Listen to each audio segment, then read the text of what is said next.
আসসালামু আলাইকুম। আপনারা যারা আমার ভিডিও দেখছেন অবশ্যই লাইক অ্যান্ড সাবস্ক্রাইব করুন। আমি আপনাদের একটা গল্প শোনাতে যাচ্ছি। একটি গ্রামে তিনটি ছেলে ছিল। তিনটি ছেলের নাম পচা, বাসি, ভাঙা। তো একদিন এদের পরিবারে একজন চেয়ারম্যান এলো। মা বলল, আপনি বসুন, আপনাকে কি ভাত দেবো? চেয়ারম্যান বলল, হ্যাঁ দিন।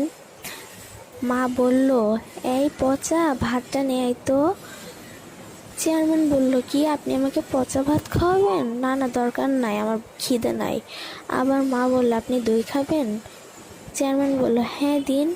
মা বলল, এই বাসি, দইটা নিয়ে আয় তো। চেয়ারম্যান বলল, আপনি আমাকে বাসি দই খাওয়াবেন? না না, ঠিক আছে, আমার দইয়ে ডায়াবেটিস আছে। এবার মা বলল, আপনি তো কিছু খেলেন না, চলুন দিয়ে আসি আপনাকে। এবার মা বলল, ভাঙা, সাইকেলটা নিয়ে আয় তো। চেয়ারম্যান বলল, আমি হেঁটে চলে যেতে পারবো।